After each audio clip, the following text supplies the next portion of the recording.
Welcome back to Turning Hard Times into Good Times. I'm Jay Taylor, your host, and I'm really happy to have Alasdair Macleod with me once again. Thanks for joining me again, Alasdair. That's very much my pleasure, Jay.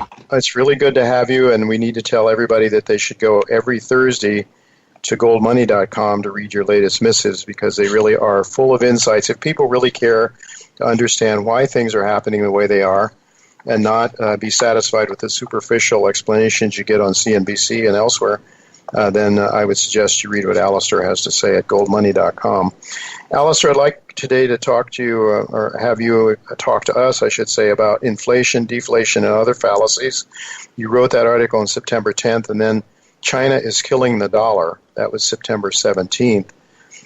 Starting with your September 10th article, I'd like to ask you to explain some of the conventional wisdom that we hear every day in the financial medium that are essentially fallacies.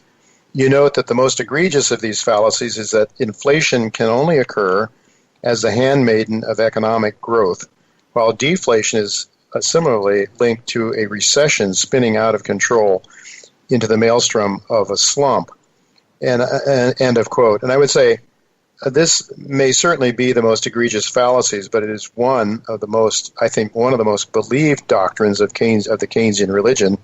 And so, most people see inflation as a positive thing. They think that's really good because it shows that we're starting to stimulate growth. Money is pumped into the system, so the demand side starts to pick up. And so they're actually looking for inflation as a sign that they're doing good work. But can you explain why this idea, taken as gospel truth, is a falsehood? Yes, sure.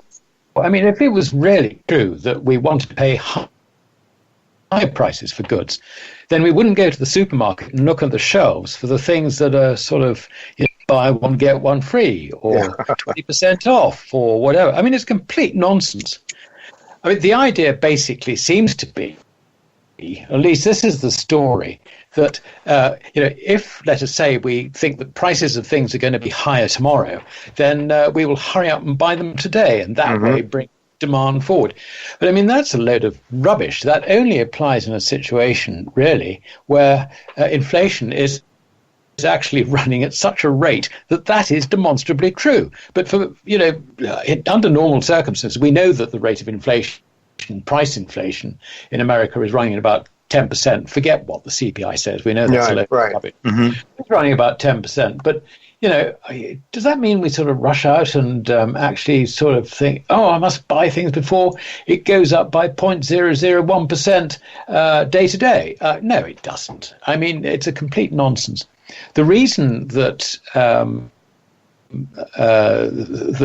macroeconomists push the inflation story is actually quite simple, and that is to allow them to print money as part of government funding.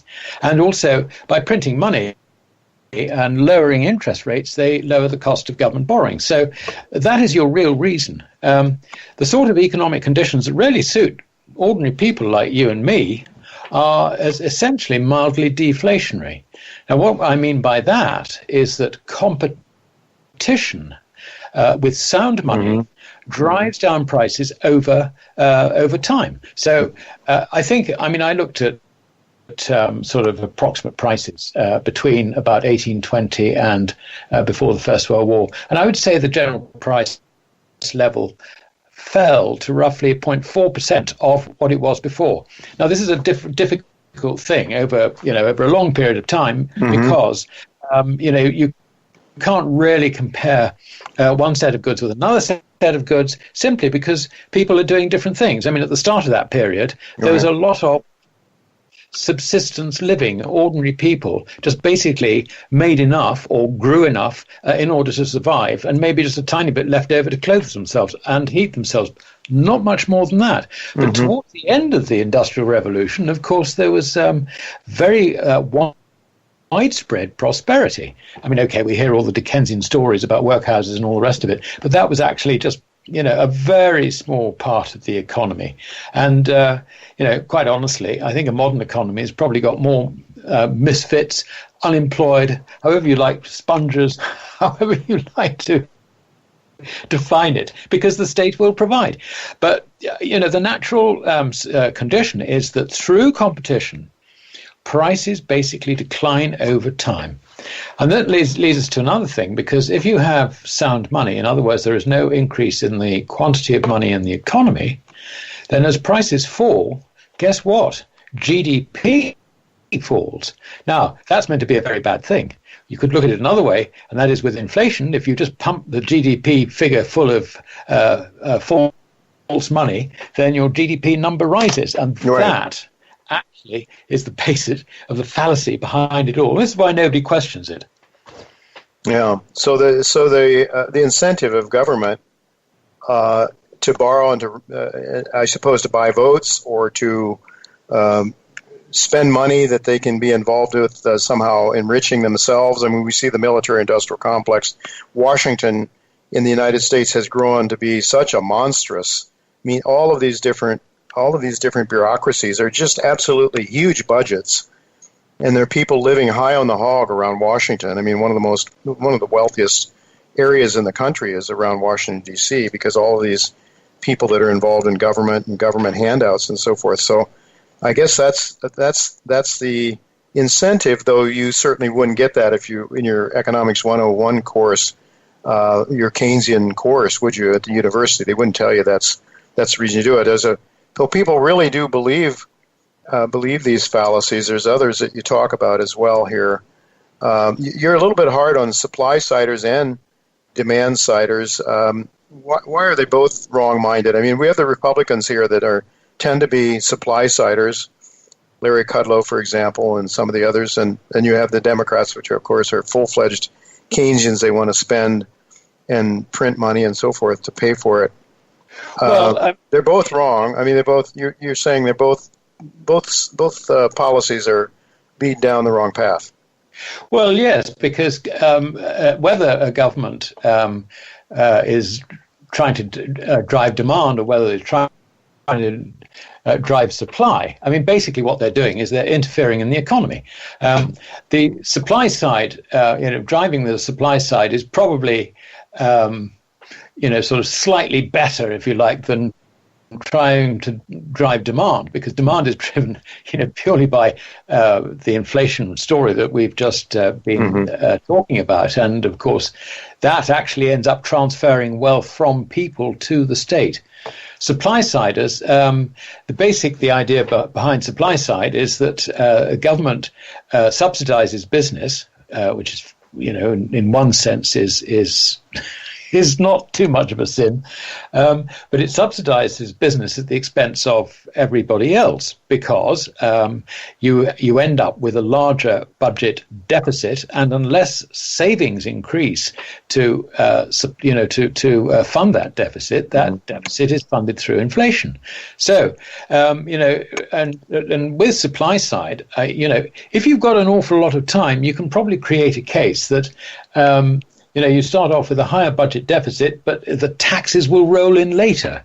The point behind it is it's all about taxes. It's all about getting taxes in. From the government's point of view, they will only go down the supply side route if they believe at the end of the day that they will get more tax as a result. And indeed, they openly recommend it on that basis. So, this is why I don't really hold too much truck for either of those parties. Yeah, well, it seems that's all they know to do, or all they really want to do, because I guess if you were to roll things back now, this is the problem. If you were to try to go back and reduce government spending, the pain would be very great. And so from getting from where we are now to a more ideal situation, if people would even recognize that as being ideal, the Misesians, the free market people, understand it, but obviously it's not in the mindset of most university graduates. So the established order, then, of course, doesn't believe that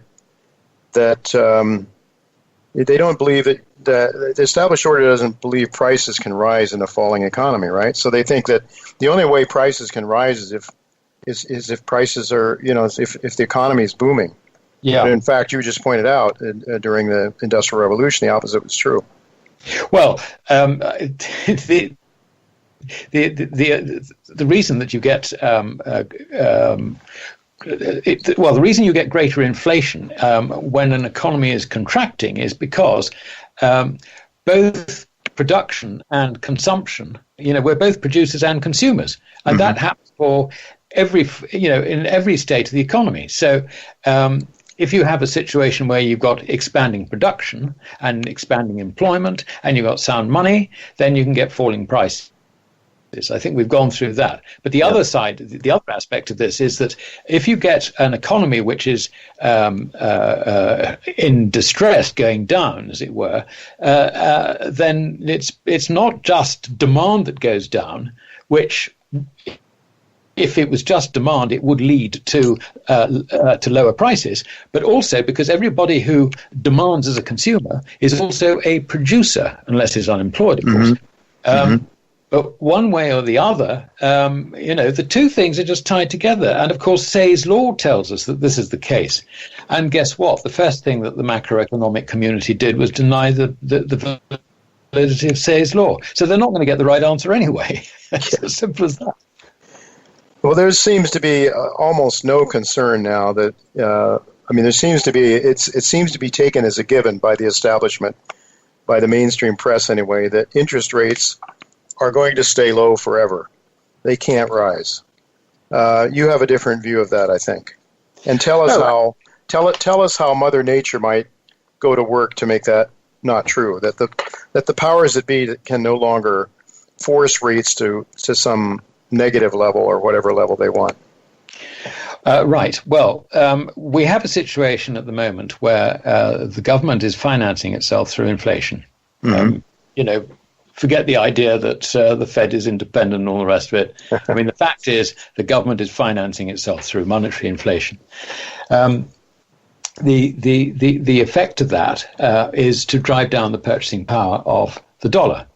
Now, it doesn't happen sort of, evenly, but what can happen, and this is something that people don't appreciate, is that a relatively small amount of increase in the quantity of dollars can actually drive the purchasing power of the dollar down quite sharply. And this was certainly, I was looking actually at the situation in Germany for a current article, which I'm working on, in 1923.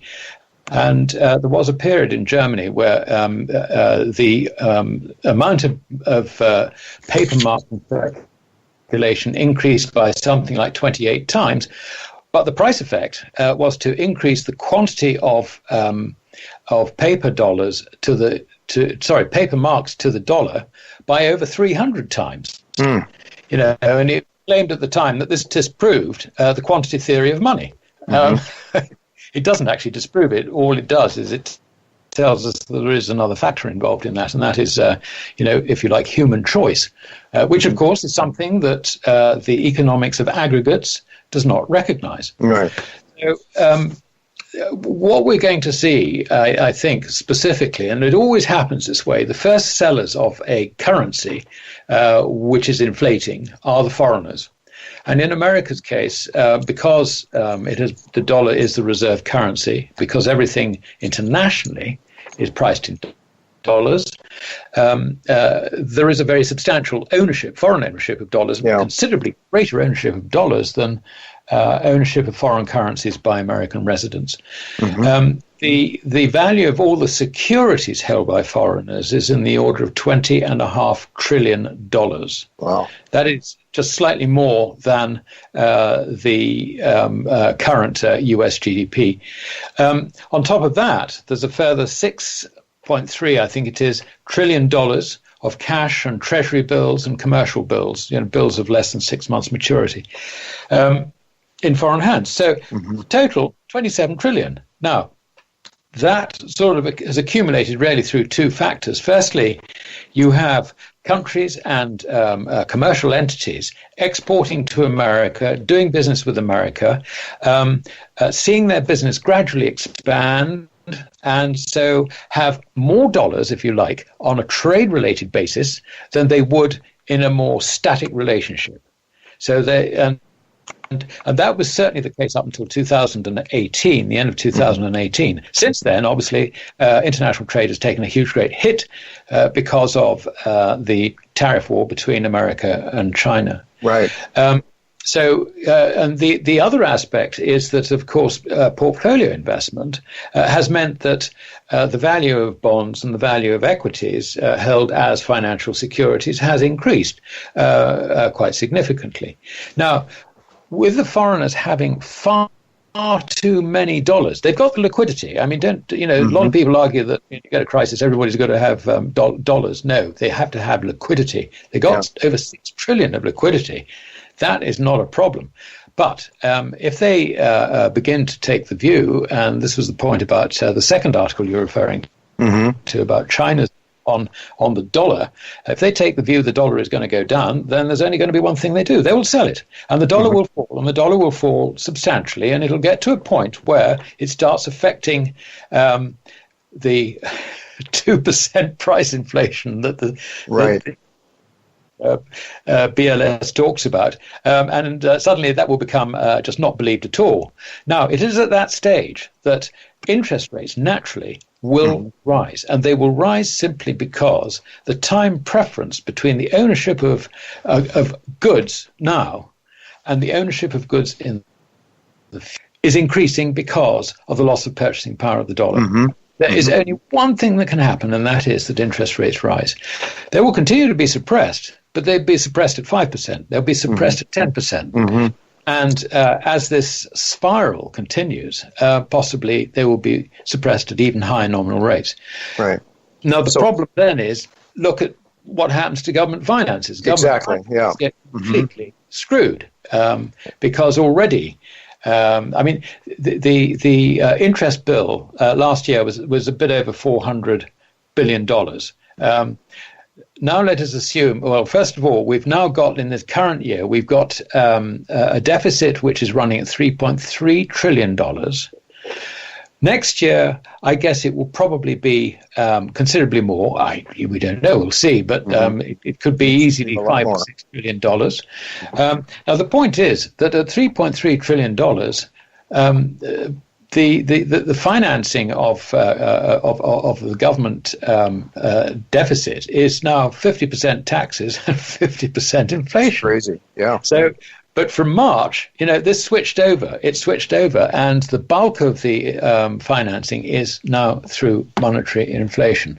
Right. There is no way the dollar can hold up against other currencies while that happens. Yeah. To an extent, other currencies have got the same problem. But sorry, go on.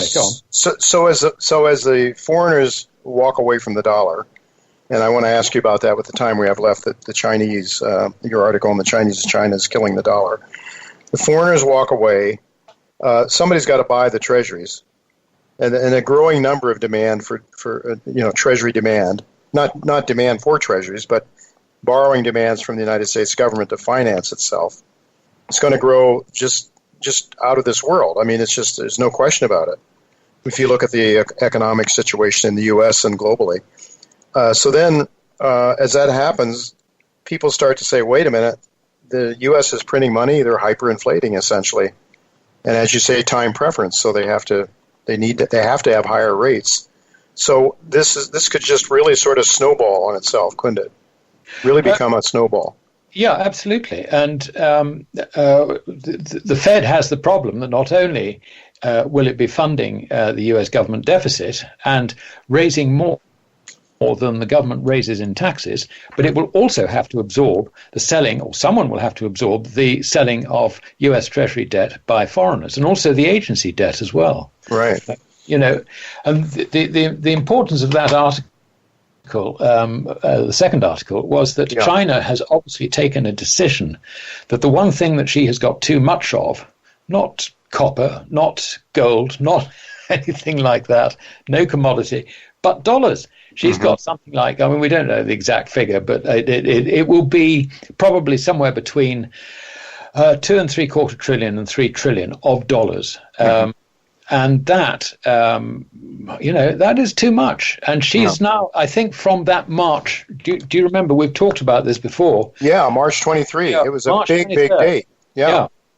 Powell says, whatever it takes. That's in effect what he said.